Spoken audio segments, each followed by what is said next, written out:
Hey everyone, Happy New Year. This meeting is recorded as a usual reminder.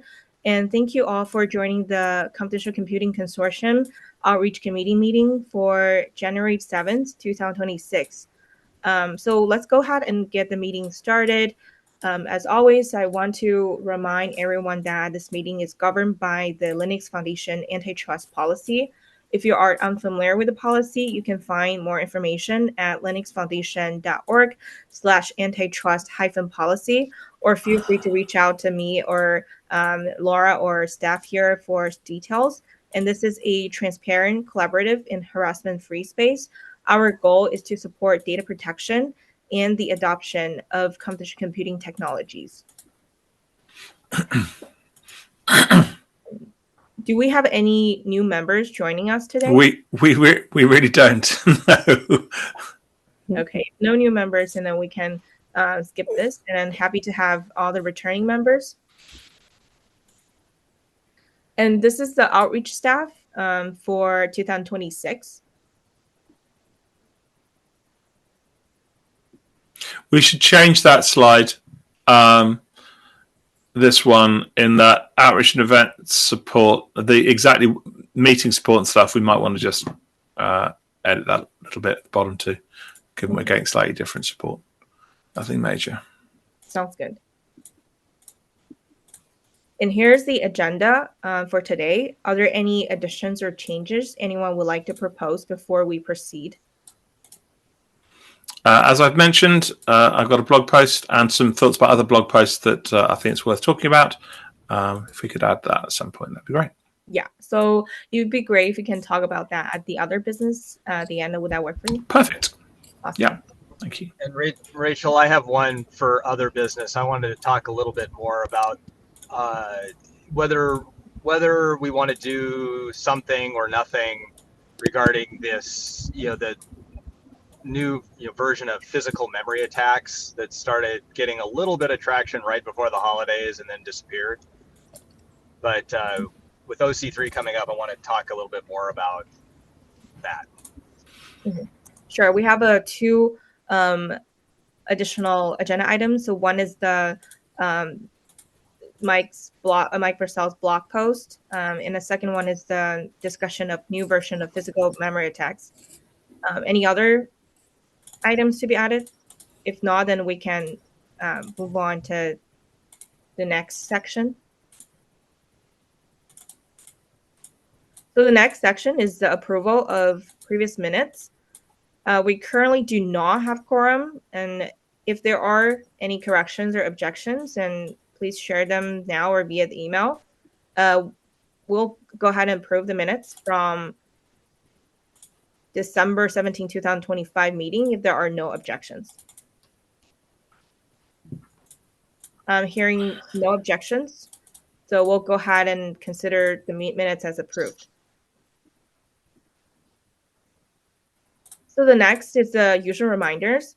A quick reminder of ongoing outreach resources and processes, first of all, and then our CCC jobs board. So if you have any new opportunities that come now in 2026, please share with them. I do have an opportunity that is not posted yet, and once that is available on our job board, and I'll share that with the community here. And the second reminder. Go ahead. So I think we should probably have a refresh of the job board and maybe email all members again, reminding them that they should be putting things on there, because from time to time I just have a look online and see if any of our members happen to have jobs posted, right, and then tell them. But I think maybe every once a quarter or something we should send something out to outreach or the general members list. Say, look, anything, here's a shared resource. Please do put stuff out. Mm-hmm. Yeah, so I think in that email, and then that's a good idea, and then we can combine all those reissue reminders as kind of email reminder as well, and then to include all the resources for members to take advantage of. So that is good call out. Then the second usual reminder is a monthly newsletter. So we've published the last month, which is December 2025's newsletter, and then we are inviting members to contribute your content if you have anything that is coming up, and please do submit via the newsletter portal. And then please also subscribe already and share updates from your organizations. And the third reminder is blogs, and blogs continue to be a strong channel for the members. So if you have anything that can be published, and please feel free to submit them. And I believe Mike Bursell will also talk about his blog post and later in the. Yeah. Okay. I think it's worth having a slightly longer discussion about blog posts as part of a more general strategy in terms of digital content. So I don't know if we have a bit for that later on, or whether we want to talk about that now. Can we look at that as part of the opportunities for 2026? I know that Premier Members is. Yep. That's the first line item, so that might be the best. Perfect. I wasn't sure where it's at. Sorry. That's great. Thank you. Yeah, no, I think that's a good idea. Great, and thank you for that information, and really appreciate the comments. And finally, make sure that you're using the CCC member badge and linking back to our website, and artwork is available on GitHub. So that is all the usual reminders. And the next section is opportunities in 2026. And Laura, hand back to you to really walk us through it and guide us the opportunities in 2026. Yeah, thanks so much, Rachel. So a few of us met, pre this meeting to kind of go over some of the areas that we saw in 2025 that are exciting opportunities for us to kind of try and achieve in 2026.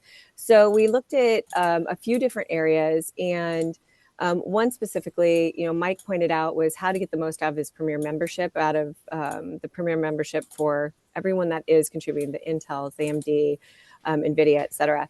So with that in mind, I know Mike had a couple of really great ideas here, and so I want to turn it over to you. But before I do that, I think that we mentioned this in the last outreach meeting, but the chair and vice chair for this year has slightly shifted. So I will be the chair this year, and Rachel will be the vice chair. So you'll have some great continuity there. It's continuing on to be engaged, and then we cannot forget Mike Farron-Jones' contributions in 2025 and before, and hopefully after.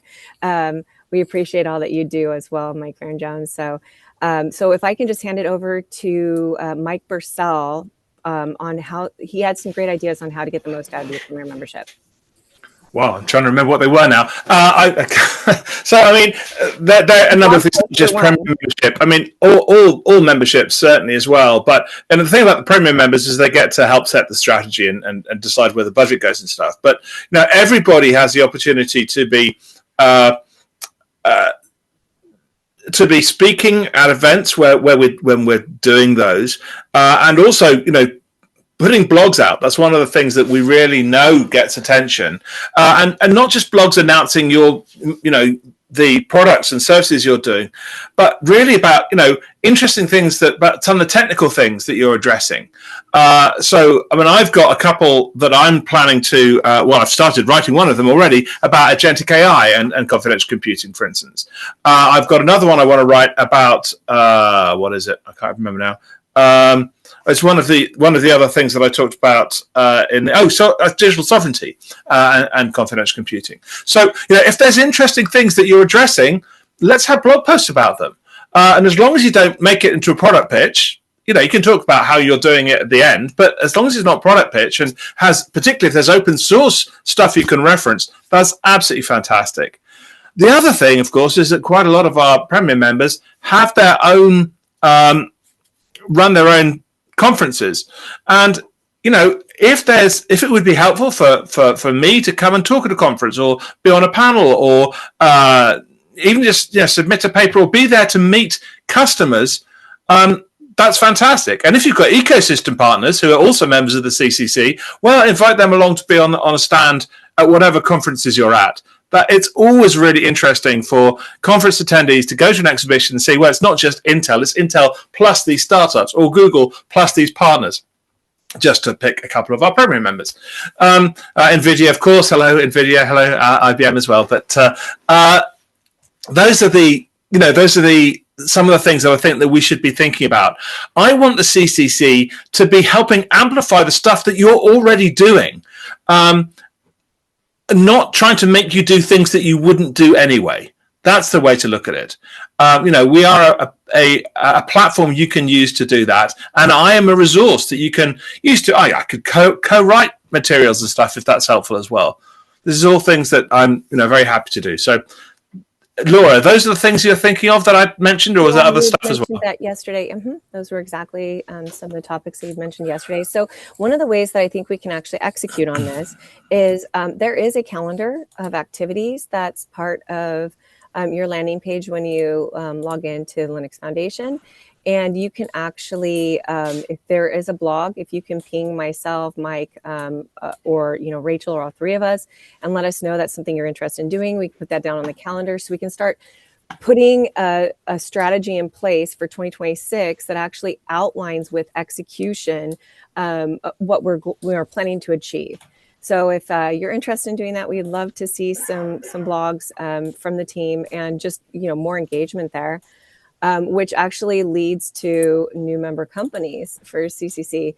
So I don't know if there's a lot of action we can take in this call, but I did want to raise as an opportunity for 2026. I think that I'm going to talk to the board about, and that's the fact that we have people that do want to join CCC as premier members, which is paying members, which actually funds our budget for the year.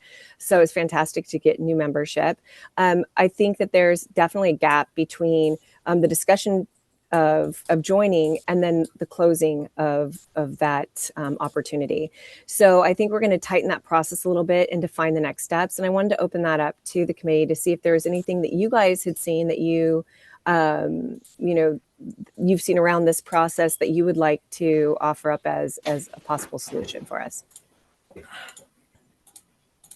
And you don't have to answer right now. You can feel free to Slack us later or email, whatever you feel most comfortable with. So then moving on to the next topic, which Mike and I had discussed over Christmas break, which was there's no OKRs for the outreach committee today. The TAC does have OKRs. The governing board has OKRs. Is that something that we want to see for 2026? Is that something that we'd feel comfortable putting out there? It wouldn't be an OKR just for me, Mike, and Rachel. It would be OKRs for the entire group to see how successful we were. So I wanted to open that up as well to get some feedback maybe from Ab, Mike Farron-Jones, Jens. I think they are tremendously clarifying. Now, okay. One of the things that I might suggest is you wouldn't try and do them like quarterly or anything like that. Quarterlies are probably too high a level of granularity for our group.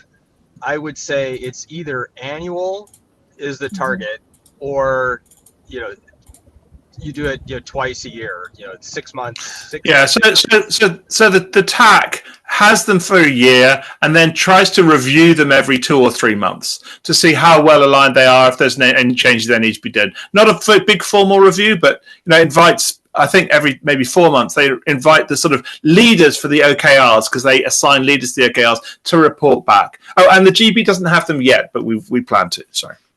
Okay, no, that's great feedback.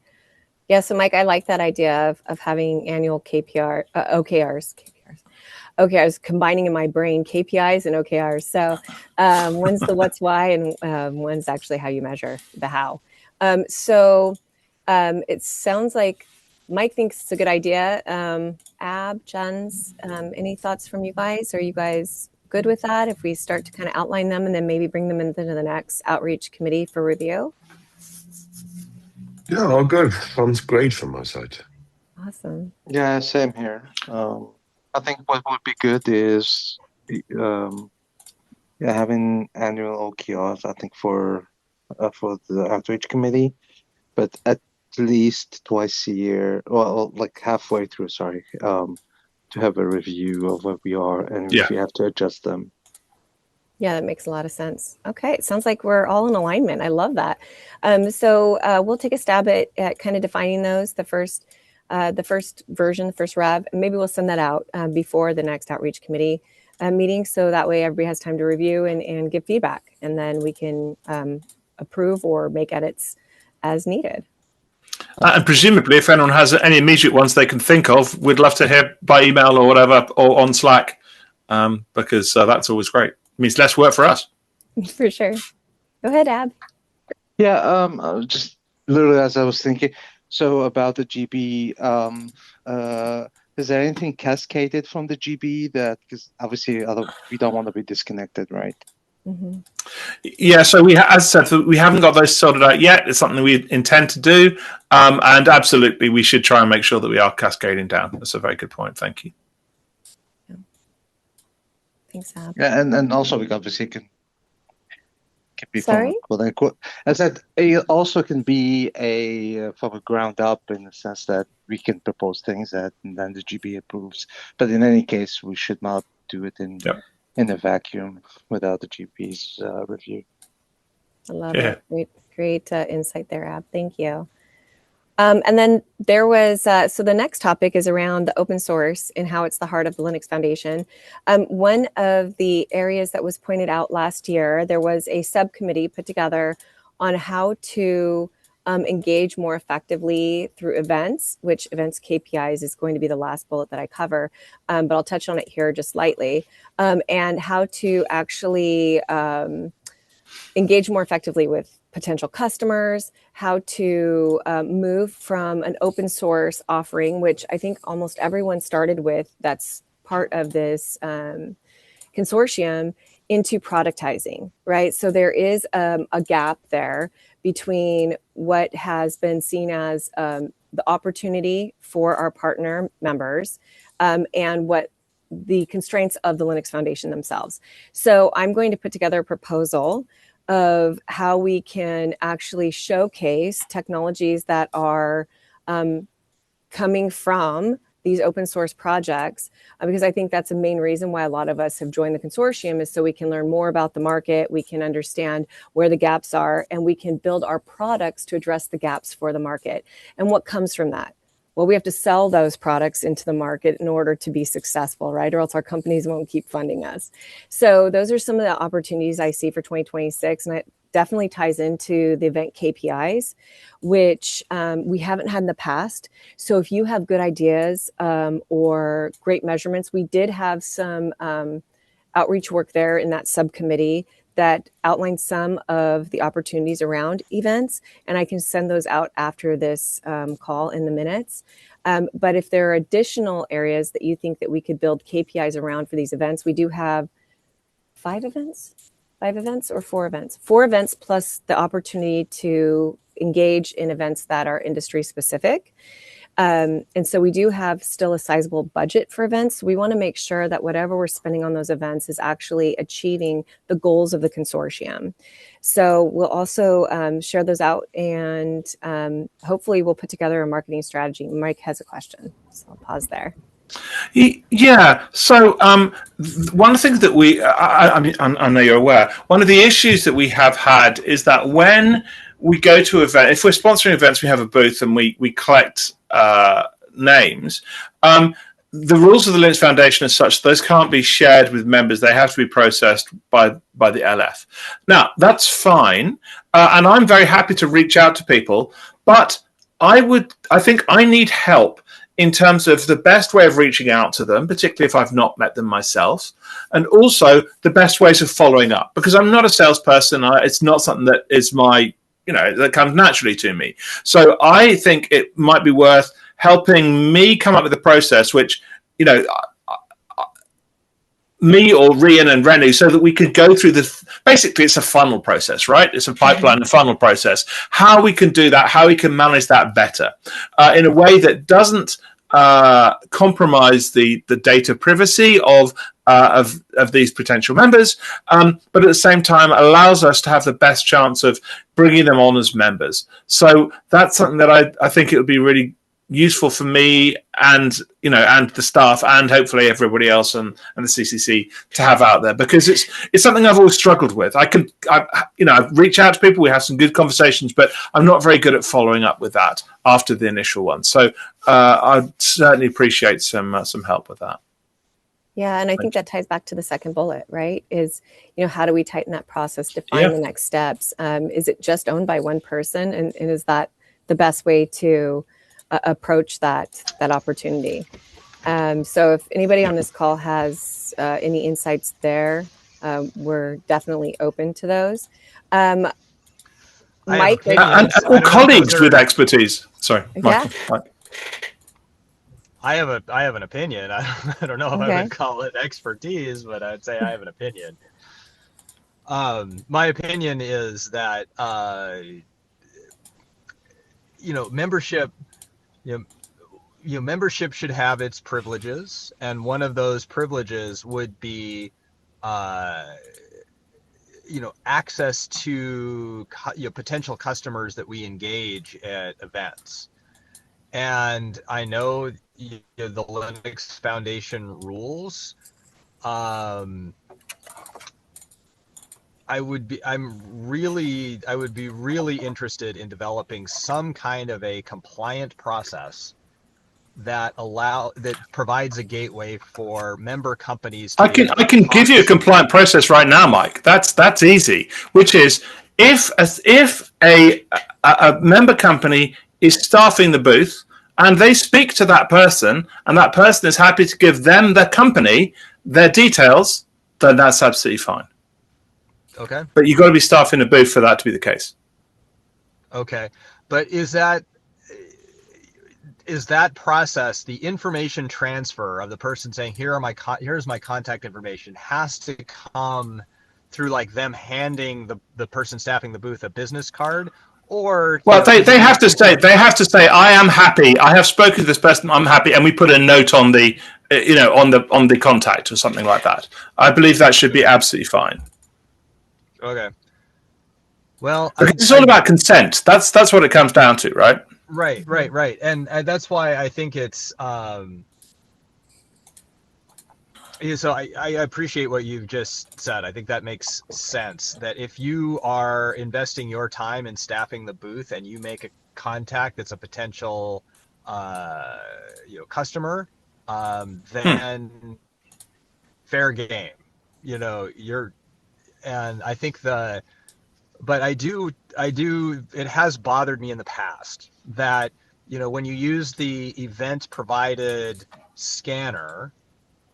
That CCC money paid for, members are disallowed from using that information. I know it is tricky. There is definitely a tension there, and this is one of the areas where we have to find a compromise, and I think that is the compromise. My way of looking at it is, this is a way to encourage people to staff booths.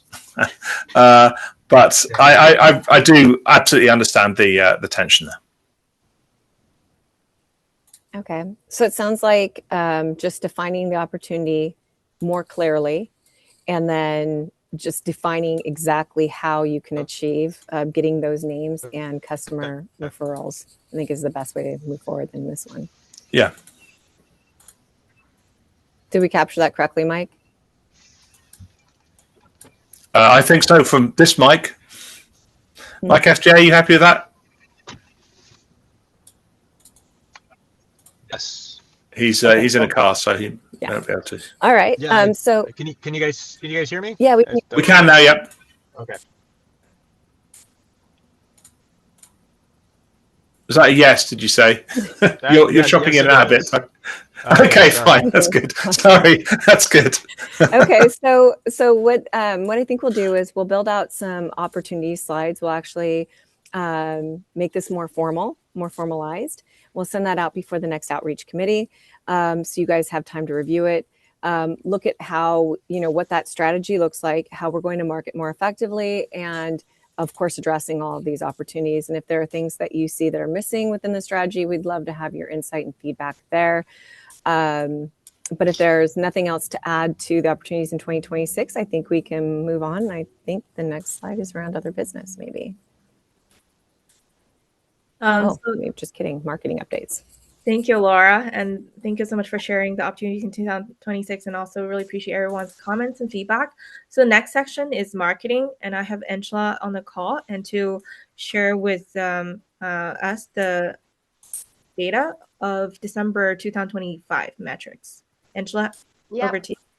Thank you. And before I jump into it, I just wanted to mention that marketing ourselves for Linux Foundation, we have our own OKRs every year, and also for the scopes that we just updated for this year for CCC, we also have some OKR items. So when if it's helpful, happy to incorporate some of those items into the overall outreach OKR as well. That Cool. sounds good. Yeah, awesome. And then jumping into the social media metrics for last month. So last month was a very quiet month, but our performance was pretty good. So technically, we anticipate the audiences just to be online for the 2/3 of the month in December, probably 1/3 sometimes too. But we had a 68 new audiences joined us on LinkedIn, and mainly our content focus was the IDC white paper.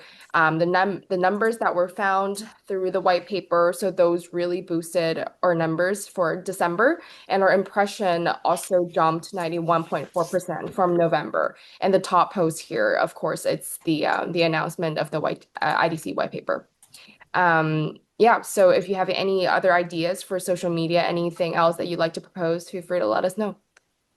Angela. So is that, sorry. Yeah, go ahead, Mike. Go ahead, Mike. I was just going to ask, when we say IDC paper numbers, impressions, does that mean those people who we think have downloaded it, or do we not know?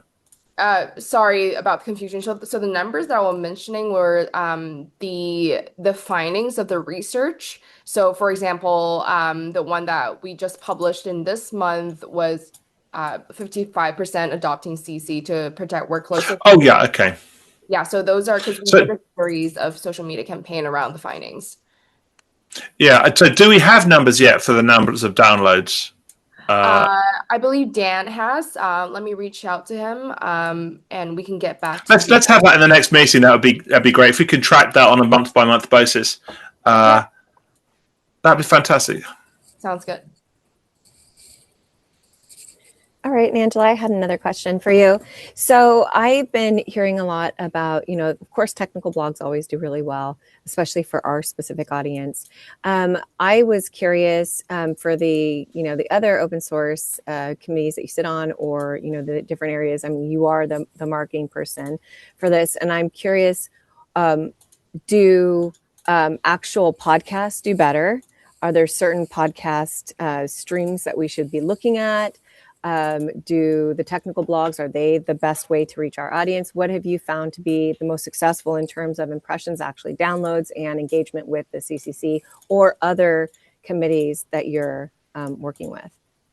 So the other project that I'm on actually has both. So both podcast and the technical blog. So I think for CCC particularly, we can start with the technical blogs, as this is also something that we really wanted to enhance in 2026.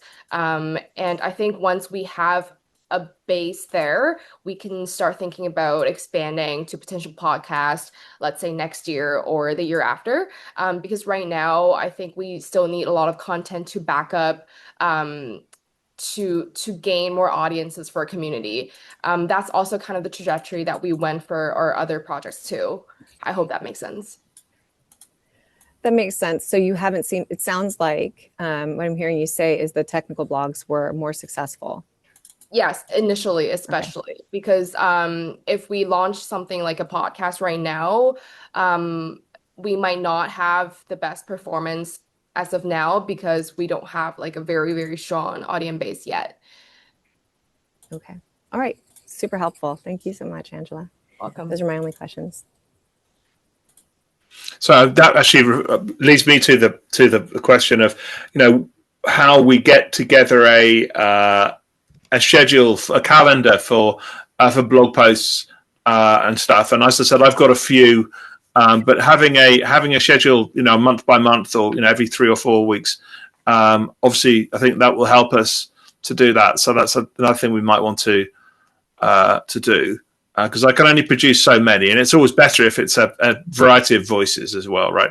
And that's something we probably want to take to the TAC as well and say, look, what are the blog posts that the TAC and or it's SIGs, because we can have SIGs who are doing some really interesting stuff that should be having a talk about? Because I know, for instance, the next TAC, there's some people doing a 15-minute discussion or presentation on SPDM. Now, it's very niche, but there will be a set of people who are interested in that, and it's almost certainly, a 300, 400 word blog that is worth putting up. So I think we should definitely try and connect with the TAC and get them engaged with those sorts of things as well. Although, of course, the outreach committee should be leading it. I love that. No, that's great advice. And I agree 100%. So like I mentioned earlier, if you guys do have specific months that you think that you'll want to write a blog in and give an update on some of the exciting use cases that you're seeing with your company, we'd love to see that and kind of slot that into that calendar. And we will share that calendar out with everybody post meeting as well. So you can either send it to us or populate the calendar yourself. Yay. Yeah, sounds good. That's a great idea. Certainly I'll help spread the words as well, and then really kind of work with those technical members. And I understand that a lot of people, they have been working on some of the technical blocks, and also like reference architecture. That's another kind of key priority for the governing board. So definitely happy to drive those.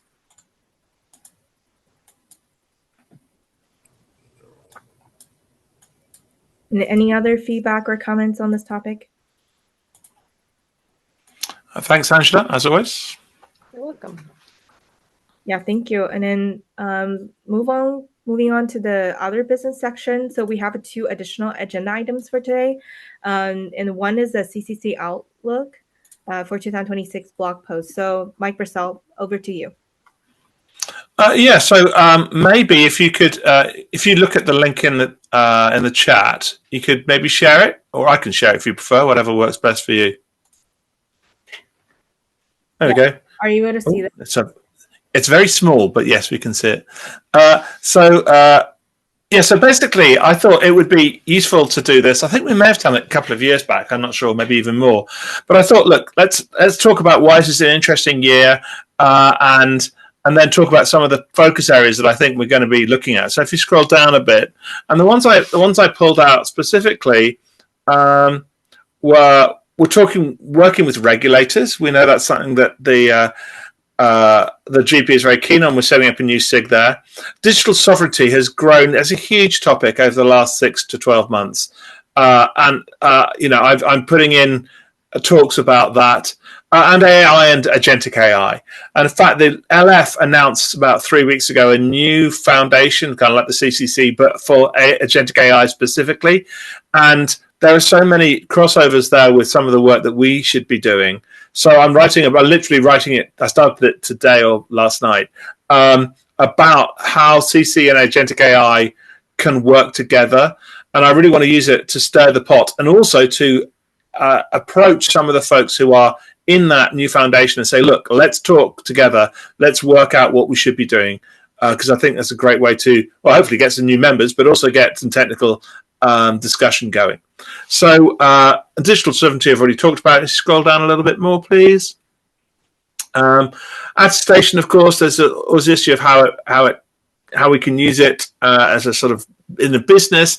And then the last one is, members and how we can get more engagement with the members. So if any of this resonates with you or any of it specifically doesn't resonate with you, feel free to call me out on it in a LinkedIn post or whatever your social media of choice is, because I really do believe that engagement is the best way to, even if it's disagreement, is the best way to get visibility of the work that we're doing.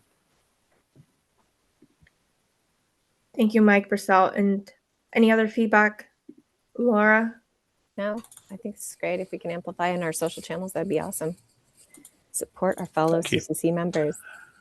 All you need to do is just go to the LinkedIn, the Confidential Computing Consortium LinkedIn feed, and there's a post that Angela put up about an hour ago now.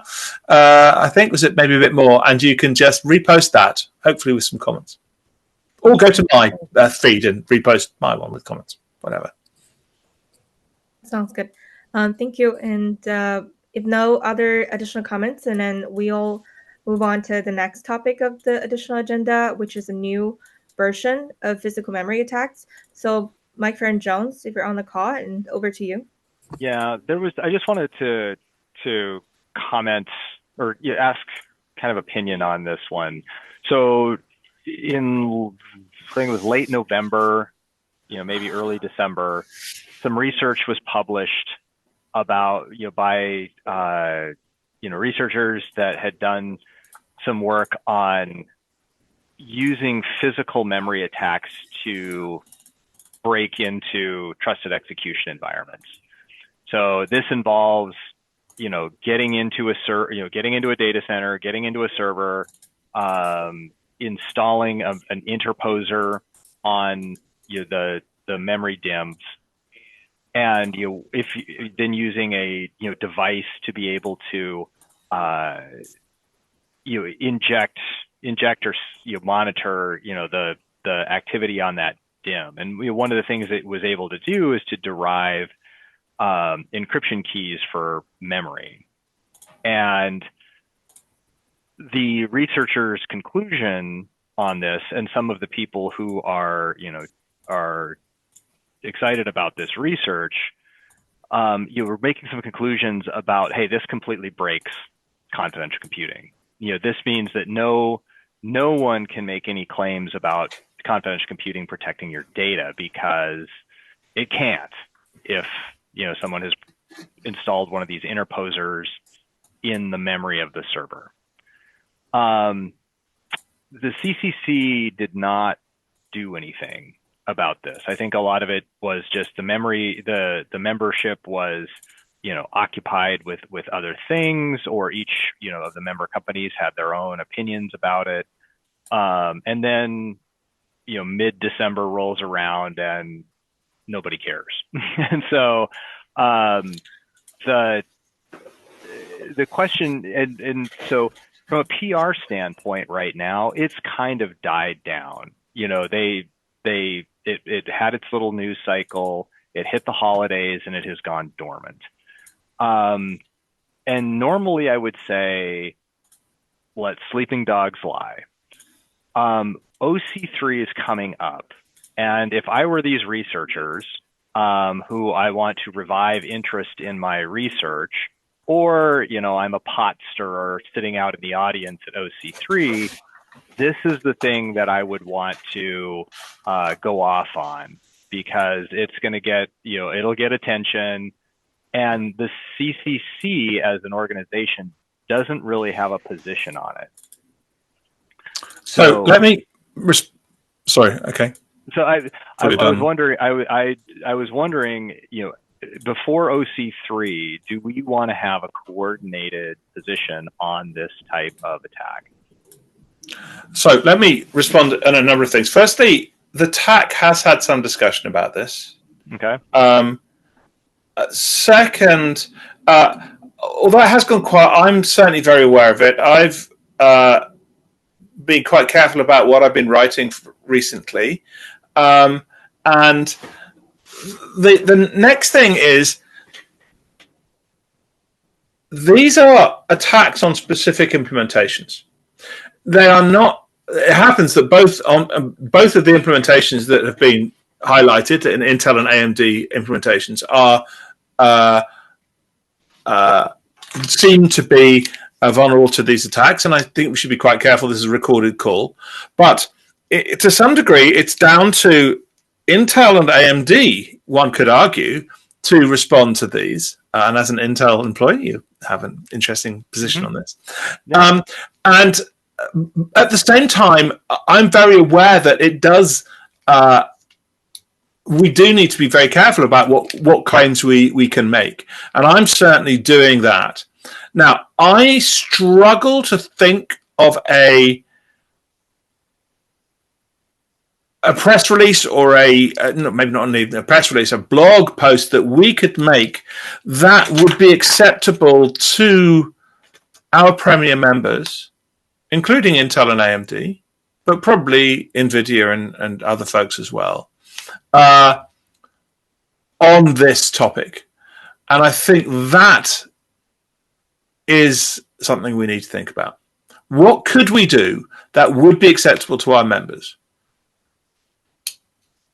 I would say, okay, so I'll tell you, I personally would not getting to this conversation. There's a PCERT process that's been addressing that vulnerability. Yep. CVEs are published. There's a whole process, and I personally don't think this is the right place or the right process to address that. Each company needs to address whatever vulnerability and publish and do all the disclosures that they need to do. I think that's AMD's position. Yeah, I agree. I think the position I would take is that anyone speaking on behalf of the CCC should be prepared to respond to questions around this. And I'm very happy to speak to AMD and Intel about what they would like to be said specifically, even if I'm not referring to them by name. But responding to a spoken question, even in a public forum, is rather different to putting out a statement. I concur with you guys. I think that's Mike Versal, you make a great point. NVIDIA is agnostic, CPU agnostic. And so at this point, if you do have positions that you want us to take when we're asked this question, we can just refer back to AMD or Intel in that instance. Or if you want to give me an official statement, I can disseminate that to the entire group, anybody that would be talking about CC to a customer or potential partner. So if that's something that you would like us to do, we're happy to address that, or we can just direct them to a link or URL that you have provided, and we can address it in that way. Okay. And by the way, so I don't have, I mean, I hear what Ab is saying, that the response needs to be generated by the company whose platform or product is specifically the object of the attack. Now, between Intel and AMD, that is the vast majority of confidential computing deployed in the world. So I think that this type of attack and the way that the researchers and their ideological allies are talking about it want to use it as a complete condemnation of the entire category.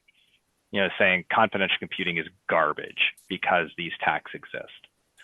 So I've certainly heard that. Yes, I'm aware very much. So I do think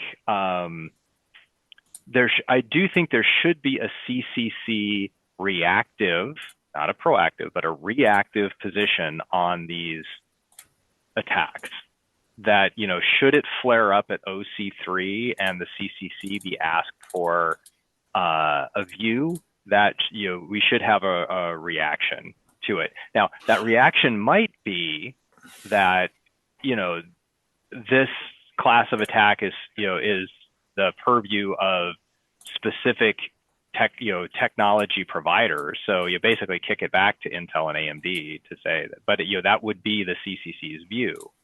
I would hope we could do better than that, to say something more about we don't think that this particular type of attack, which is a very narrow, specific, and in the case of like a IBM or a Microsoft data center, is a very low probability event. The problem is when you start talking about things like digital sovereignty, right? Where if you say, well, the problem is this type of one of the approaches to it, right, would be to say, well, I can't trust these. I can't do digital sovereignty with CC if we're concerned about this, because the US government could force hyperscaler X to interpose on all of these things. Now, I don't think that's realistic. And actually, being able to explain why that's not realistic is actually, I think, a very good approach to that. What I suggest is, and I want to have a response that all of the members are happy with, particularly AMD and Intel. And I think if we're going to do that, we should probably have some meetings which need to be run by the LF and have, if not actually recorded, we need to take minutes for antitrust stuff, right, to come up with such a a story. If AMD and Intel want to have those conversations, I'm not sure it's worth having them in this forum specifically. Yeah, no, and I'm not asking everyone here on this call right now to craft what the response is. I'm just, it has been called out to me by other people at Intel that the CCC doesn't seem to have a position on this. It's just silent. And so the CCC has a position, which is to keep silent, but that maybe hasn't been explicitly stated. Okay. But All right, I well, think, then- Mike, I think there are two things that we, I believe Intel did publish a security bulletin as we did on that. So obviously both companies are very transparent about it, and we address that. Like, so when the paper, that was the Zurich University paper, and yes, you're right. It's the PR around it, but that's not the point. CCC is promoting concept, right? How companies implement that, right? That's up to each company to basically address, how to say that, secure or protect the data. So I think that's where I'm not sure why the CCC itself would be speaking on behalf of, at least I can't speak about AMD. I don't know about Intel, but like, how is that like the purpose of CCC? I can see real reasons why they might be felt that would be appropriate. If this is conceived as a class of attacks, then maybe the CCC should be responding to classes of attack. Now, I think we need to be very careful about doing so, but I can see why that view would exist.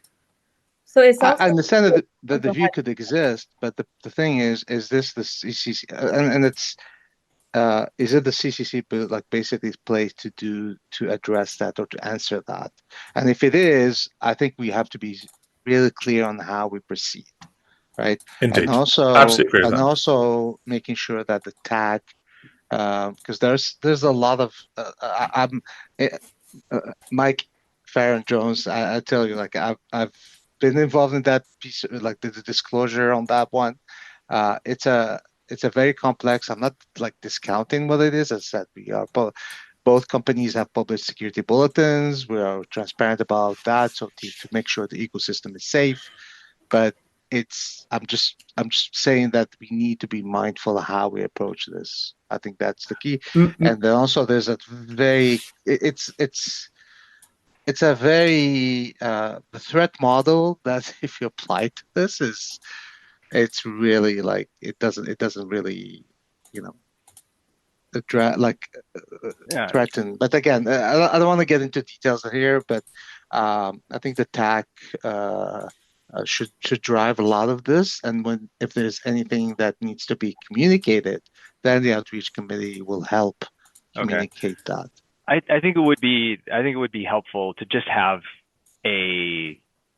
whatever the CCC's policy is going to be. And Mike, I think you mentioned that the CCC's policy at this time is to stay silent and let it be addressed by the affected members, which is fine. I can report back and say they are not silent because they don't care or they don't have an answer. They are silent because that is their strategy. So it sounds like yes, I'm very happy to discuss that with members of Intel, AMD, NVIDIA, any other members. Of course, I am. Yeah, so not a problem at all. But it is considered.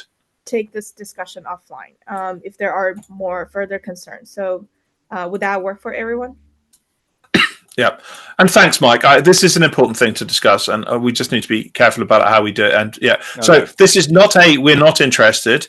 It is considered, and I think now we've come out the other side of the new year, having a conversation between the CCC and the members, and then deciding what to do after that is probably a good way forward. Okay, so I think to wrap it up, what I wanted to do today was to raise it and kind of do a temperature check with folks here on the committee to see if this is something that we need to address. It does sound like it has been certainly discussed at the TAC and the GB, and I will leave it.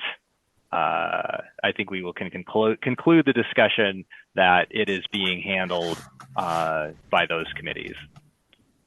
Absolutely. And Mike Farron-Jones, I don't think that there's a problem with us taking this offline and just having a discussion about this and how we want to approach it and approach these types of vulnerabilities, to Mike Purcell's point, moving forward. I think that that's a great strategy. And I'm happy to take that offline and call a separate meeting on it. Awesome. Thank you so much for your all your comments and feedback. And I think that is all the agenda items we have today. Any other questions, comments, and last piece of insights that you would like to share? No, thanks again. Happy New Year. Welcome to our new chair and vice chair, although, still vice chair is, anyway, welcome and thank you very much indeed. And looking forward to working with you.